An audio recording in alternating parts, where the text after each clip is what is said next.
Louvado seja o nome do Senhor. A Deus toda honra e toda a glória. Nosso estudo de hoje é o crescimento do reino de Deus. Está em Mateus 13, do 31 ao 35, que diz. Mateus 13, do 31 ao 35, que diz. Outra parábola ele propôs dizendo: o reino dos céus é semelhante a um grão de mostarda, que um homem tomou e plantou no seu campo, o qual na verdade é a menor de todas as sementes, e crescida é maior que todas as hortaliças, e se faz árvore de modo que as aves do céu venham aninhar-se nos seus ramos.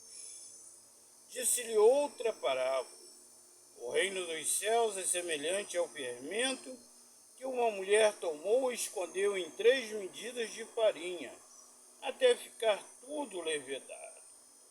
Todas estas coisas disse Jesus às multidões por parábolas, e sem parábolas nada lhes dizia, para que se cumprisse o que foi dito por intermédio do profeta: abrirei em parábolas a minha boca, publicarei coisas ocultas desde a criação do mundo.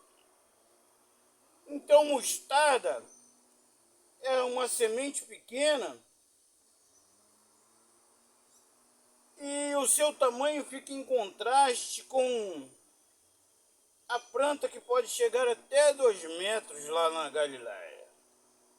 Fermento é um produto químico que faz a massa crescer até 3 vezes. E parábola é uma comparação baseada em fatos reais, com o fim de ensinar uma lição de sabedoria e moral. E aqui Jesus nos fala sobre o reino dos céus, o reino de Deus. Primeiro veio João Batista anunciando a chegada do reino dos céus. João Batista pregava: arrependei-vos, arrependei-vos, porque vos é chegado o reino dos céus. Depois veio Jesus e iniciou o seu ministério, trazendo o reino dos céus entre os homens. Primeiro ele chamou os 2 apóstolos, e depois começou a vir pessoas de todos os lugares para o ouvir. Na primeira reunião, no livro de Atos 1,15, estavam 120 pessoas. Depois da morte e ressurreição de Jesus, antes da descida do Espírito Santo, estavam 120 pessoas reunidas no Senado. Depois da descida do Espírito Santo, na primeira pregação de Pedro, foram 3.000 pessoas que se arrependeram e foram batizadas. Em Atos 2,41, o número subiu para quase 5.000, depois da cura de um paralítico. E nestes mais de 2.000 anos que já se passaram, milhões e milhões de pessoas já se converteram a Deus, a Jesus Cristo como único e suficiente Salvador.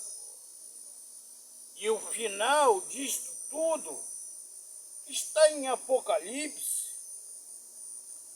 capítulo 7, do 9 ao 17, que diz: depois destas coisas vi, e eis grande multidão que ninguém podia enumerar, e todas as nações, tribos, povos e línguas, em pé diante do trono e diante do Cordeiro, vestidos de vestiduras brancas com palmas na mão, e clamavam em grande voz, dizendo: ao nosso Deus que se assenta no trono, e ao Cordeiro pertence a salvação.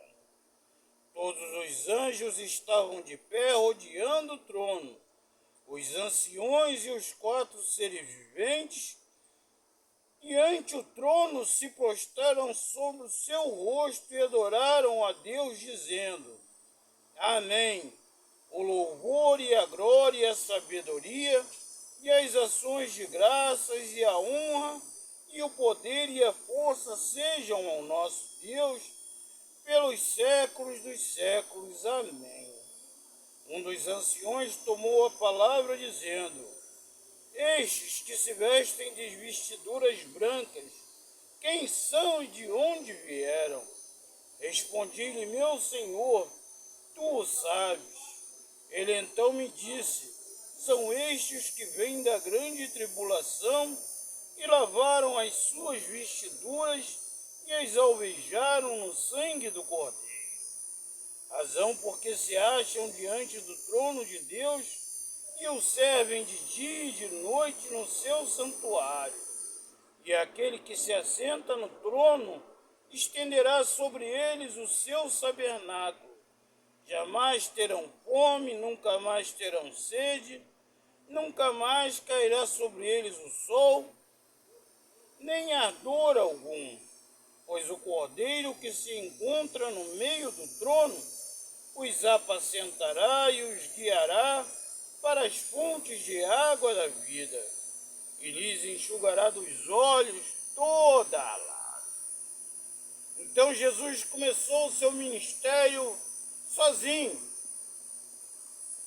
E hoje são milhões de pessoas no mundo todo que aceitaram e louvam a Deus e pregam a palavra de Deus e vivem a palavra. E em Apocalipse 7, fala de uma multidão inumerável.